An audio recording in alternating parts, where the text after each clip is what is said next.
This presentation is one of a series on reflections on passages in Savitri. The title for this presentation is The Supramental Worlds. I'd like to begin by providing a general context in which to understand the passage to be examined. Sri Aurobindo's and the Mother's primary spiritual mission was to establish the supramental consciousness on earth as the next step in its evolution. And this was accomplished on 29 February 1956. The supramental consciousness is unlike the spiritual consciousness that has been the realization of many yogis and saints of the past. It carries with its omniscient spiritual awareness and omnipotent power for the transformation and divinization of life and matter. The realization of the spiritual consciousness brings with it a concrete sense of the oneness of existence, that all existence is held in the embrace of one consciousness.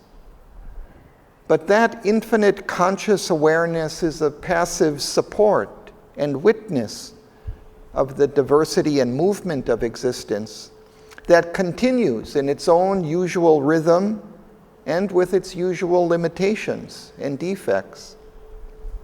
The individual yogi's own life and activity may be uplifted and harmonized and divinized to a greater or lesser extent, but not utterly transformed down to the very physical substance. And his effect on others and the surrounding world is severely limited. The supramental consciousness has the effect of uniting all movement and action in its divine consciousness, spreading out into the atmosphere around and transforming, harmonizing, bringing all into one and yet multitudinous movement of divine being. Its realization, even in one individual, brings with it an omnipotent power that progressively transforms the earth existence, not with a single wave of a magic wand, but in accordance with the divine truth of the law of the earth's evolutionary development. Even though it has omnipotence, it is not obliged to hammer all into divine perfection immediately. Its omnipotence is wedded with its omniscient knowledge of the truth of things. This supramental consciousness that was established as a principle in the Earth's continuing evolution in 1956 is eternally present in its own plane of being. The mission was to establish a firm link between that plane and our material plane of earthly existence through the realization of Sri Aurobindo and the Mother. An awareness of that supramental plane of existence and its nature was hinted at in a few hymns of the Vedas and Upanishads, which Sri Aurobindo discovered in his studies and translations of the ancient scriptures. These hints served more as a confirmation of his own intuitions and inner discoveries than as a clear guide to their realization, and they are relatively brief and general in their nature.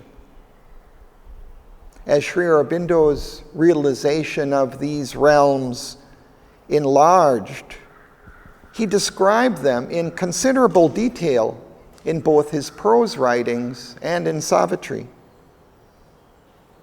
In his realization, there were two complementary movements. One, an ascent of his consciousness to the supramental level, and the second, a bringing down of its light and power and bliss into the lower parts of the mental and vital consciousness and down into the physical being. The establishment of the supramental consciousness in the physical body was key to establishing firmly the link with the earthly existence. But before this descent became possible, it was necessary to ascend to these levels and clearly see and know the supermind in its own nature and in its own divine realms of being. This is what we see described in the passage from Savitri, to be considered now, which depicts King Aswapati's realizations of the worlds of the supermind, where he encounters the supramental Divine Mother on the heights of the creation and implores her to incarnate herself on earth to establish a divine life here.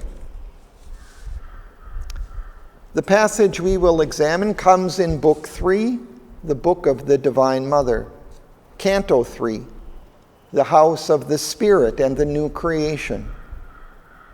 It begins near the end of page 322 and is about 3 pages long. I'll break it into 7 segments and reflect on each in turn.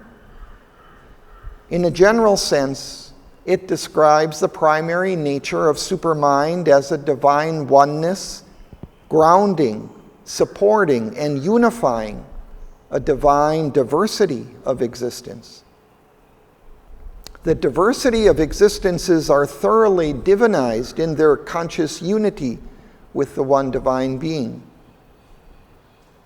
In another sense, it describes the new supramental creation that Sri Aurobindo and the Mother established on earth, though as yet still in seed form, that is growing beneath the surfaces of the mental life and gradually showing its hidden presence in signs and influences to the awakening mind and life of our physical existence.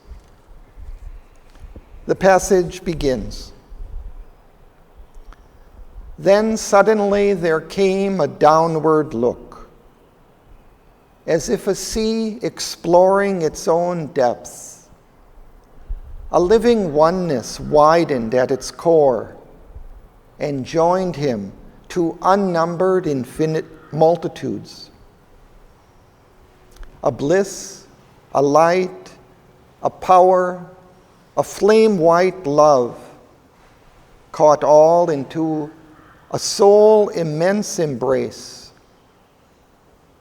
Existence found its truth on oneness breast, and each became the self and space of all. The great world rhythms were heartbeats of one soul. To feel was a flame discovery of God. All mind was a single harp of many strings. All life a song of many meeting lives. For worlds were many, but the self was one. This knowledge was now made a cosmos seed. This seed was cased in the safety of the light. It needed not a sheath of ignorance.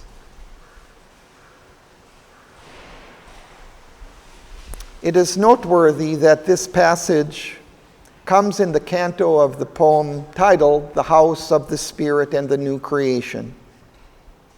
It is a new creation that is being established on earth, a divine creation. When the supramental consciousness descended on 29 February 1956, the Mother said, "A new world is born." This new creation is born, but it is still very young. It is powerful and it is growing, but it will take time before all will be able to see it.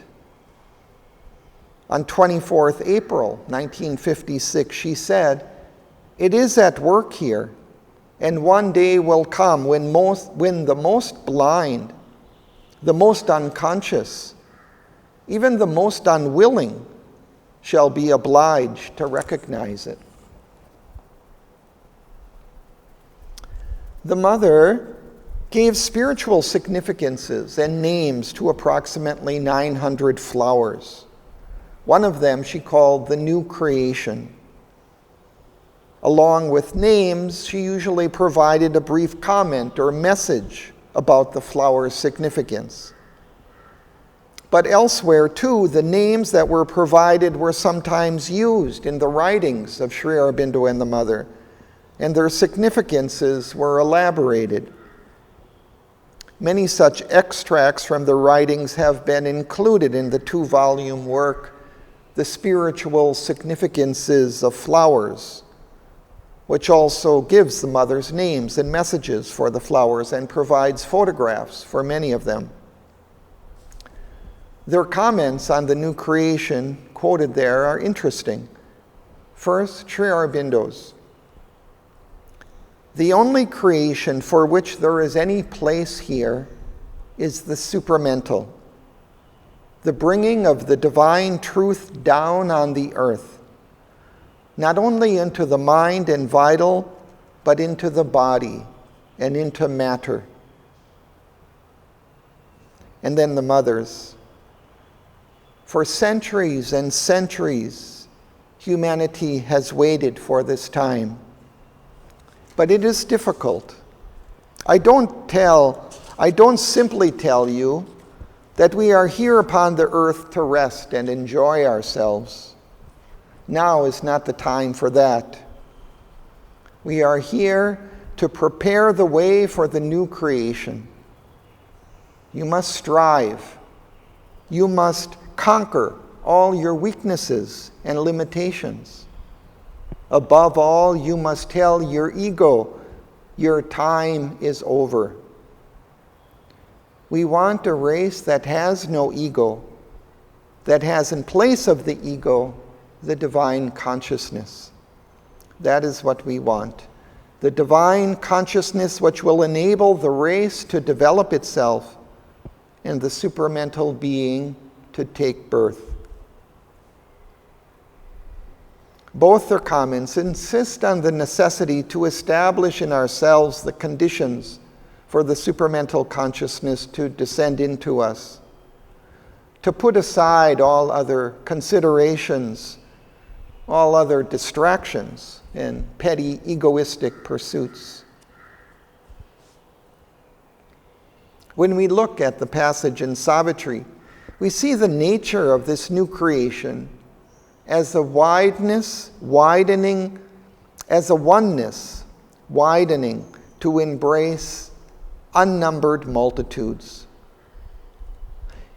As long as we cling to our ego, to our separate existence, we cannot experience either the oneness of being at our core, nor our unity with the diversity of being around us.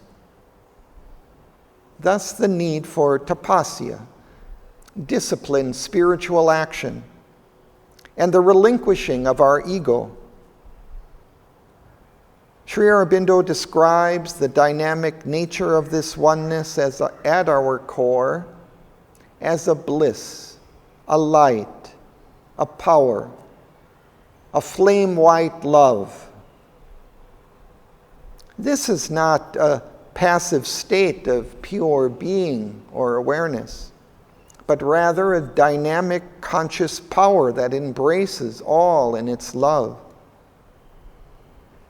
It embraces us with love and power, not power alone. That is why it insists on our consent. And as a confirmation of our consent, our tapasya is necessary. Its bliss is supremely attractive, but still we must turn to it to see and feel it. We must consciously choose to move in its direction. It will give all help and assistance, but we must consent to its working in us. Otherwise, we may have to wait until that time which the Mother referred to as when even the most unwilling will be obliged to recognize it.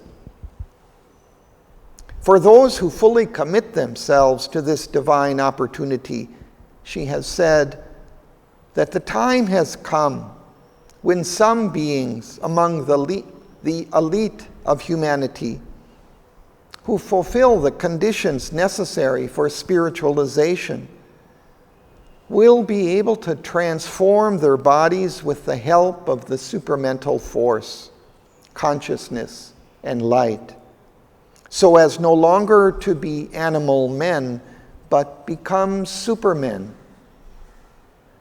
There is no longer any doubt that those who will fulfill, or who fulfill now, the conditions are on the way to this transformation.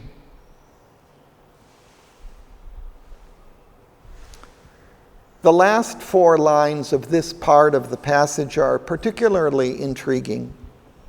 First, for worlds were many, but the self was one. This suggests that there are many supramental worlds built on this foundation of oneness. In each of these worlds, there are a great diversity of existences that are harmonious outflows or expressions of this oneness. And next, this knowledge now was made a cosmos seed. This knowledge, this vision and realization of these divine worlds has planted a seed for their manifestation in a new creation here in our material universe. It suggests that once the conscious link with the supramental consciousness was made, its consciousness and force naturally spread to and implanted itself in the linking consciousness in this world. And the last lines, this seed was cased in the safety of the light. It needed not a sheath of ignorance. This suggests that once the link was made and the supramental seed implanted, it is safe, and it will surely blossom in the protection of its own light and force. It need not remain hidden in the darkness of ignorance or obscurity to keep it safe from hostile forces or human folly or disaster. It carries its own power of realization and manifestation. The passage continues. Then from the trance of that tremendous clasp, and from the throbbings of that single heart, and from the naked spirit's victory, a new and marvelous creation rose. Incalculable, outflowing infinitudes, laughing out an unmeasured happiness, live their innumerable unity. Worlds where the being is unbound and wide, bodied unthinkably, the egoless self. Rapture of beatific energies join time to the timeless, poles of a single joy. White vasts were seen where all is wrapped in all. There were no contraries, no sundered parts. All by spiritual links were joined to all and bound indissolubly to the one. Each was unique, but took all lives as his own. And following out these tones of the infinite, recognized in himself the universe.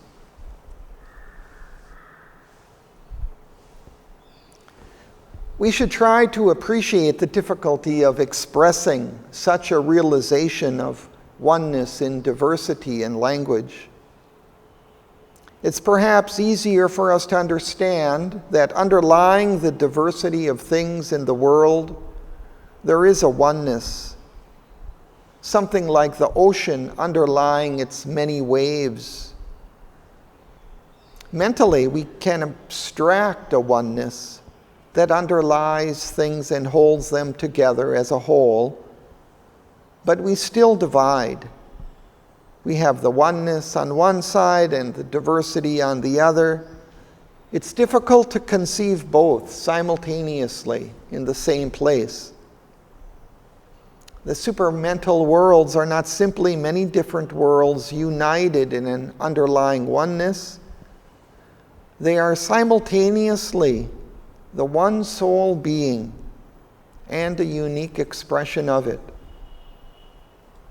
We get a flavor of it here in several dynamic expressions of this oneness in diversity. Perhaps most notably, it comes out in the lines, "And from the throbbings of that single heart, and from the naked spirit's victory, a new and marvelous creation rose." These lines link the diversified new supramental creation to the divine's love, that single heart. They bring to our mind a powerful experience that the mother had during a physical crisis in which she had had a cardiac arrest and left her body for a period of time. In that state of being disconnected from her body, she went to a summit of divine being that was pure love. And from that love, she experienced the creation flowing out in the throbs of love. Here is a brief portion of what she described happening to her on the night of April 12th to 13th, 1962. "Suddenly in the night, I woke up with the full awareness of what we could call the yoga of the world. The supreme love was manifesting through big pulsations. And each pulsation was bringing the world further in its manifestation. It was the formidable pulsations of the eternal, stupendous love. Only love. Each pulsation of the love was carrying the universe further in its manifestation. And the certitude that what is to be done is done, and the supramental manifestation is realized." We also see the simultaneous oneness in diversity expressed dynamically in several other lines. For example, outflowing infinitudes, laughing out an unmeasured happiness, lived their innumerable unity. This dynamic expression of unity and diversity at the level of individual beings is reflected in the line, "Each was unique, but took all lives as his own." This is something we can relate to more closely, such as when we experience a close sympathy or empathy with someone, to the extent that we feel as we suppose they feel, or perhaps in an especially intimate relation or moment, we feel as they actually feel. This living oneness with all must be something like that, in which we see and feel all others, all else around us as ourselves. In the next portion of the passage, Sri Aurobindo says, "A splendid center of infinity's whirl, pushed to its zenith height, its last expanse, felt the divinity of its own self-bliss repeated in its numberless other selves. It took up tirelessly into its scope persons and figures of the impersonal, as if prolonging in a ceaseless count, in a rapturous multiplication sum, the recurring decimals of eternity. None was apart.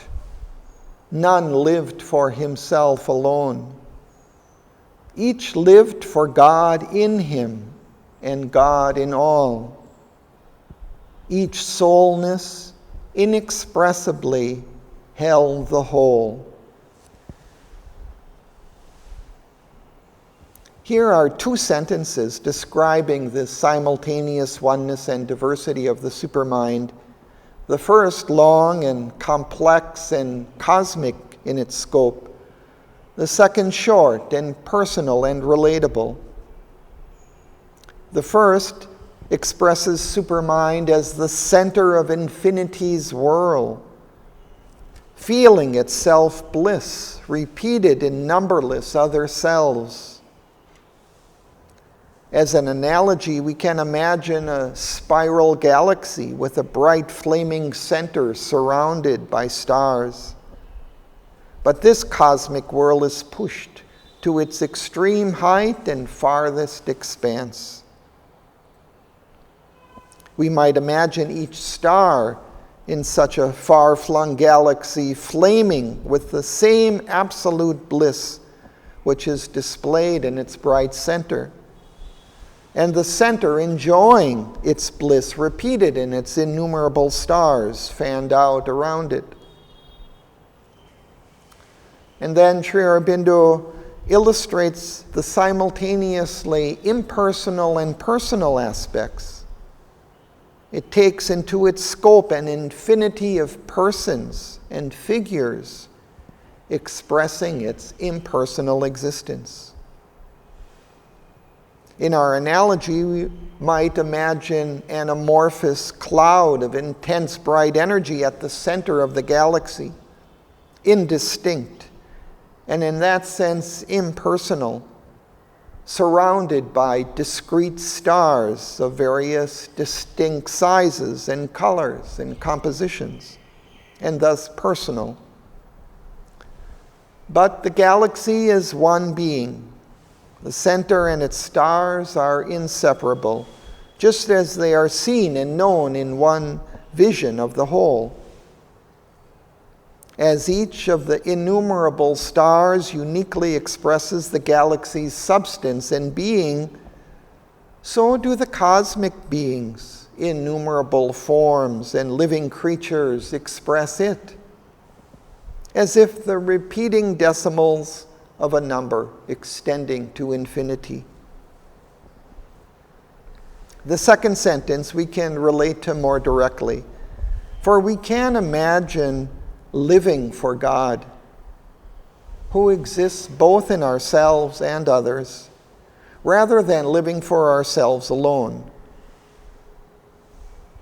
At the same time, we can imagine God existing in us as our soul, and thus of our individual self holding in itself the whole. The passage continues. Their oneness was not tied to monotone. It showed 1,000 aspects of itself.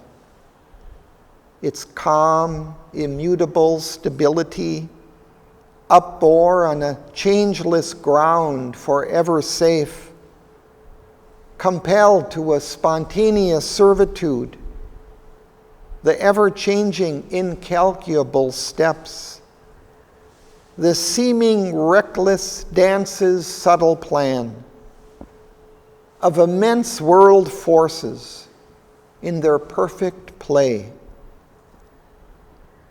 Appearance looked back to its hidden truth, and made of difference, oneness, smiling play. It made all persons fractions of the unique, yet all were beings' secret integers. All struggle was turned to a sweet strife of love in the harmonized circle of a sure embrace. Identities reconciling happiness gave a rich security to difference.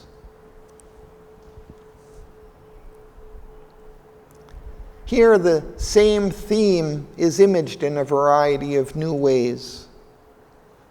In the supramental worlds, oneness is not tied to monotone.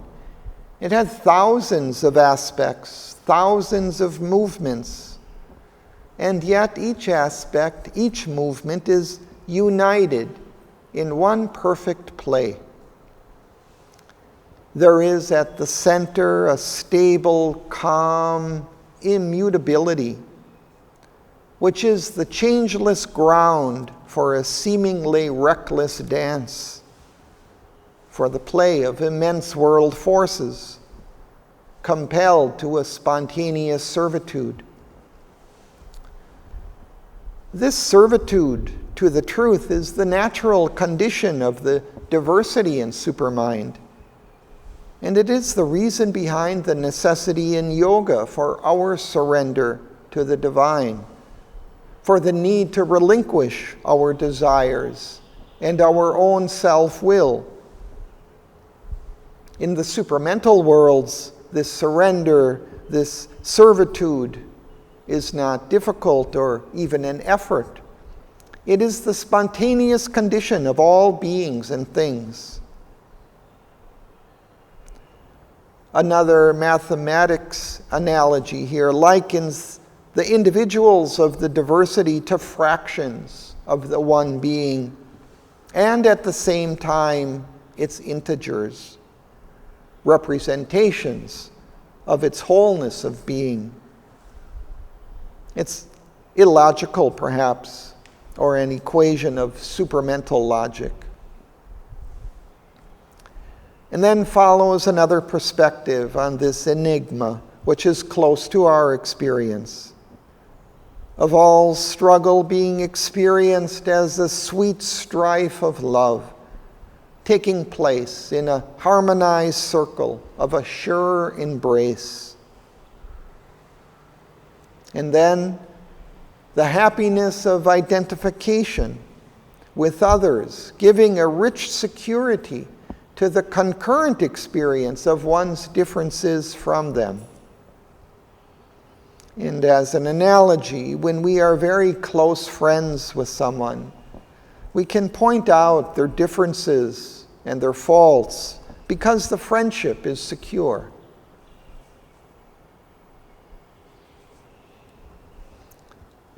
It continues. On a meeting line of hazardous extremes, the game of games was played to its breaking point, where through self-finding by divine self-loss, there leaps out unity's supreme delight, whose blissful, undivided sweetness feels a communality of the absolute. There was no sob of suffering anywhere. Experience ran from point to point of joy. Bliss was the pure, undying truth of things. All nature was a conscious front of God. A wisdom worked in all, self-moved, self-sure. A plenitude of illimitable light, an authenticity of intuitive truth, a glory and passion of creative force.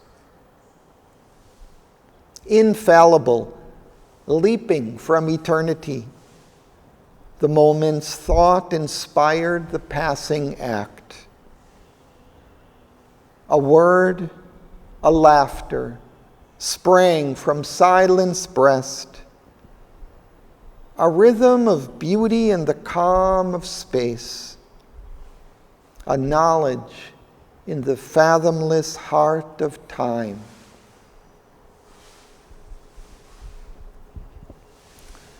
The first sentence is laden with the significance of the manifestation of the one in diversity. The supramental realm is the meeting line of two hazardous extremes, the all-conscious spirit and inconscient matter. The loss of spiritual awareness in matter and the finding of spiritual awareness in matter is the game of games, the Leela of the divine. In the first half of this game are manifested the worlds of mind, life, and matter, and in the second half takes place the slow evolution of life, mind, and supermind in the material universe. This is the game from which all games arise. In the evolution, spiritual self-finding occurs through divine self-loss.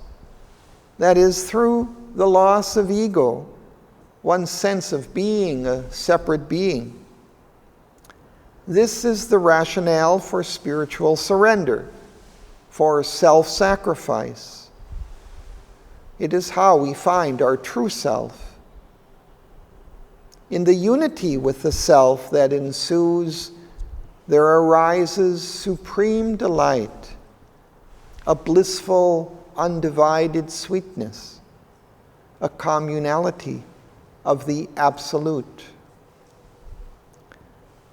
These latter descriptors suggest not the bliss of utter, undifferentiated unity, but the bliss arising from the unification of the individual with the absolute.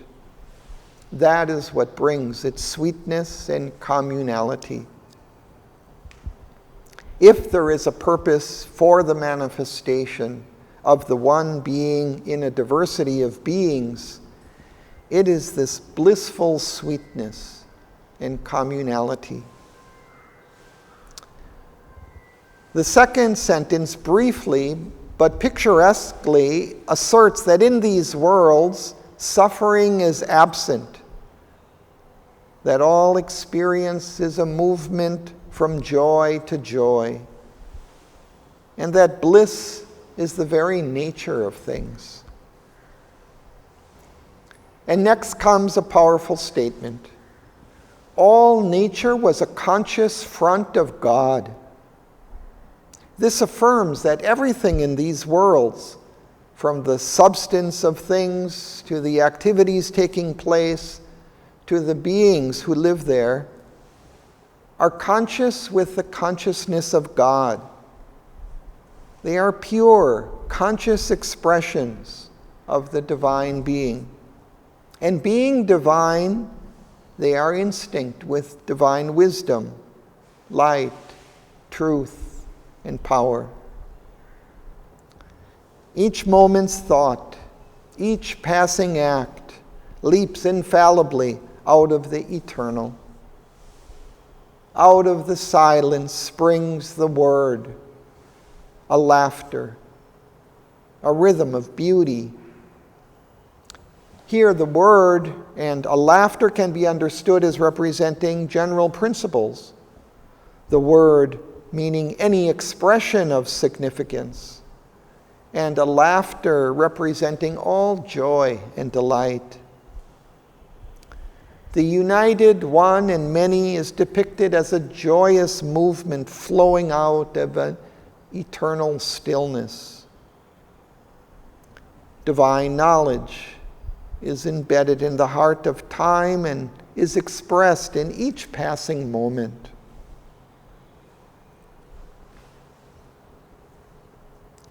All turn to all without reserves recoil.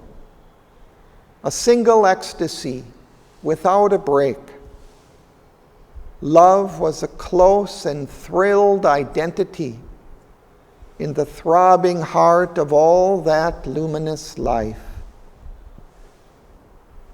A universal vision that unites, a sympathy of nerve replying to nerve, hearing that listens to thought's inner sound, and follows the rhythmic meanings of the heart.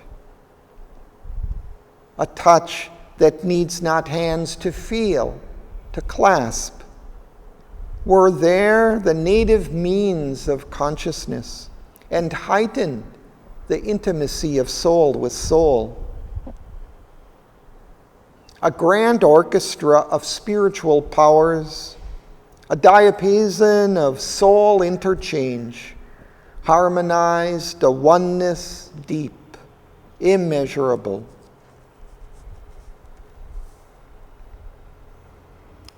In the supramental worlds, life is a play of loving and blissful relations of each with all. One can give oneself freely to others without fear of rejection or misunderstanding or mistreatment. One knows the other intimately, even as oneself. One is identified with others inwardly, but this inner identity is heightened through the supramental senses, which are unlike our senses that serve as bridges over the division of our being from others. But there are rather more as amplifiers or transformers of supramental love and delight into different wavelengths or vibratory modes.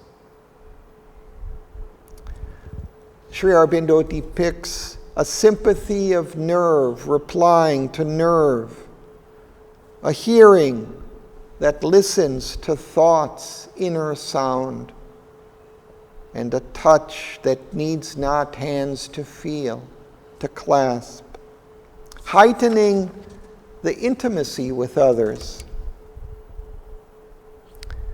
Sri Aurobindo describes the supramental senses at length in a chapter devoted to the subject in the Synthesis of Yoga. There, he says, the state described by the Upanishad in which one sees, hears, feels, touches, senses in every way the Brahman, and the Brahman only. For all things have become to the consciousness only that, and have no other separate or independent existence, is not a mere figure of speech, but the exact description of the fundamental action of the true sense, the spiritual object of the pure samjnana. And in this original action, to our experience, a transfigured, glorified, infinitely blissful action of the sense, a direct feeling out, inward, around, everywhere of the self, to embrace and touch and be sensible of all that is in its universal being. We can become aware in a most moving and delightful way of the infinite and of all that is in it, cognizant, by intimate contact of our being with all being, of whatever is in the universe.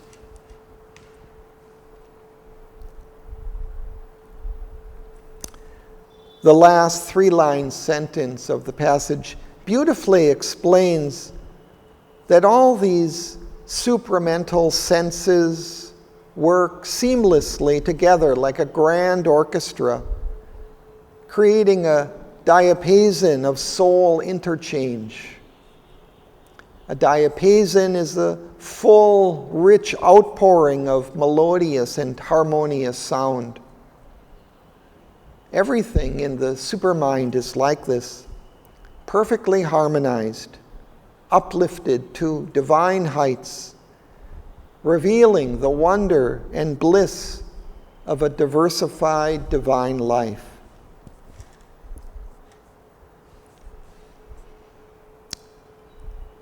And then, in the last part of the passage, In these new worlds projected, he became a portion of the universal gaze, a station of the all-inhabiting light, a ripple on a single sea of peace.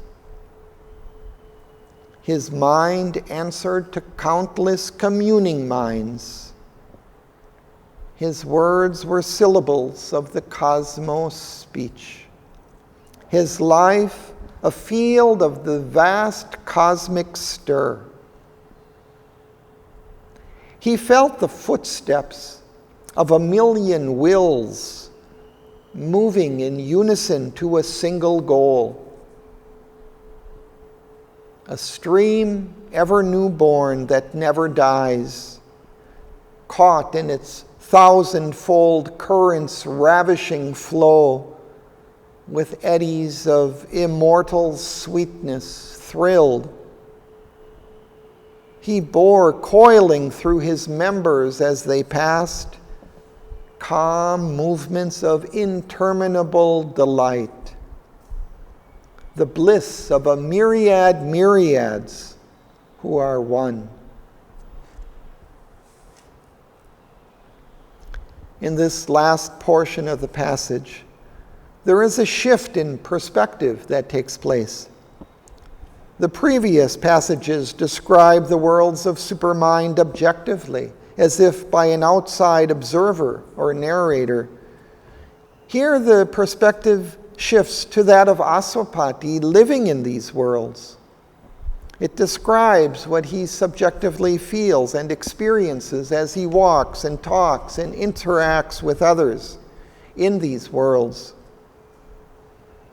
He is one individual among many living there, but there the many are different centers or stations of the one being.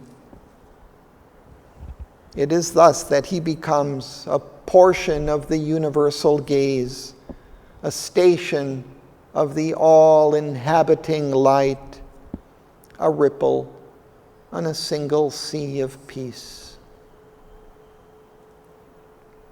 In Supermind, we are not separated from the one divine, but rather the one divine is our self, and our outer being is a conscious and flawless instrument and expression of our divine self. Not only are we consciously united with the one divine, but we are consciously united with all other beings and the surrounding environment with which we interact. We perceive them through our supramental senses, which we have described.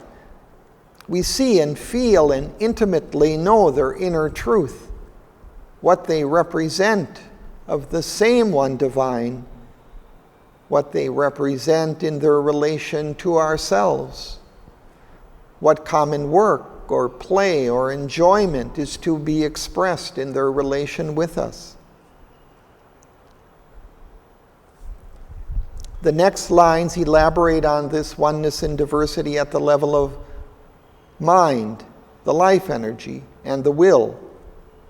At each of these levels, Aswapati feels his own self as a unique expression of the cosmic whole that consists of countless others acting in synchrony.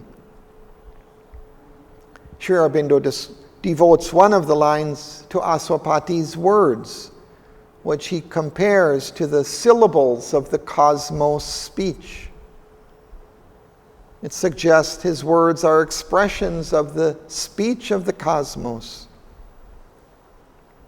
In a succinct way, it describes mantric speech. And through the mantric lines we are reading exemplify what Sri Aurobindo is describing of this expression of the cosmic and transcendent divine through the individual mind, life, and will. In mantra, there is a flawless expression through the word of a divine truth. Just as through the minds and lives of the beings of the supramental worlds, there is a perfect expression of a particular aspect of the divine truth. The last 6-line sentence illustrates Aswapati's experience by equating it to being caught in a stream's 1,000-fold current's ravishing flow, an eternal stream, ever newborn, and thrilling in eddies of immortal sweetness. The poetry is beautiful, but the experience it depicts is one of intense delight that we can hardly imagine. The second to the last line, calm movements of interminable delight, accentuates the paradoxical nature of Supermind, here described as a perpetual divine intense delight that is simultaneously absolutely calm. And this paradox is further developed in the last line, which serves as a summary and climax of the whole passage. The bliss of a myriad myriads who are one.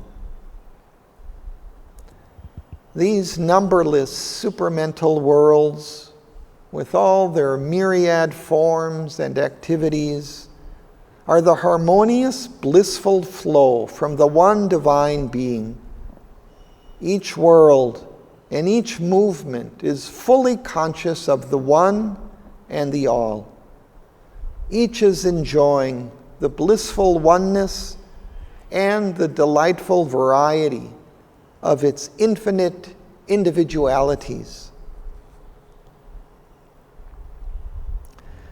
The passage as a whole is one of the most magnificent descriptions Sri Aurobindo has given of the supramental realm and the kind of divine life that he and the mother work to establish here on earth. Only near the climax of the poem, at the beginning of Book 11, Canto 1, is there another comparable passage depicting this exalted status of the supramental worlds. The quality that is emphasized throughout is their absolute bliss and delight. The principle of an infinite diversity perfectly expressing oneness through harmony, understanding, light, and love is the basis on which this intense delight of existence is founded. How we respond to this glorious description of being, which is the destiny of our earthly existence, is critical.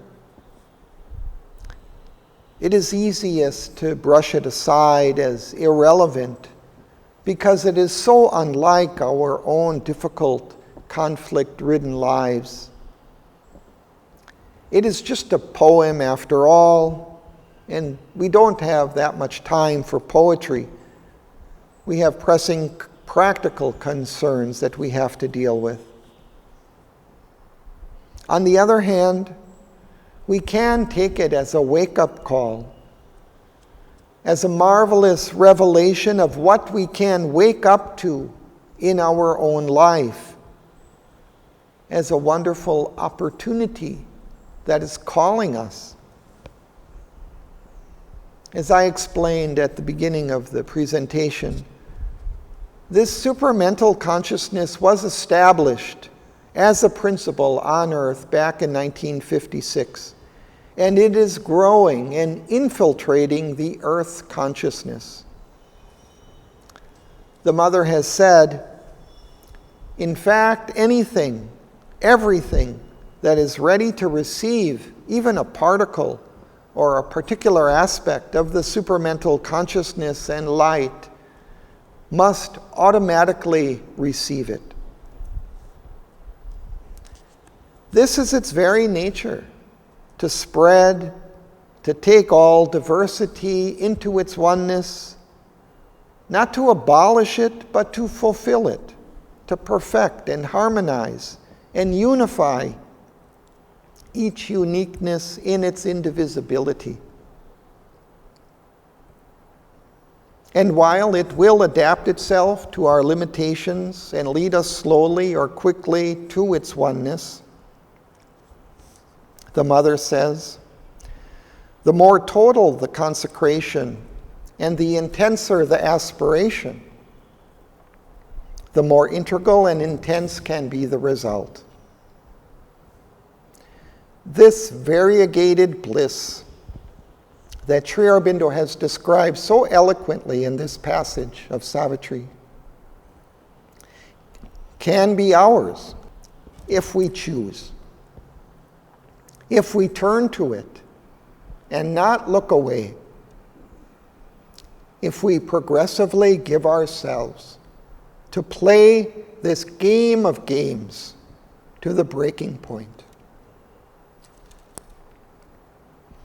Thank you.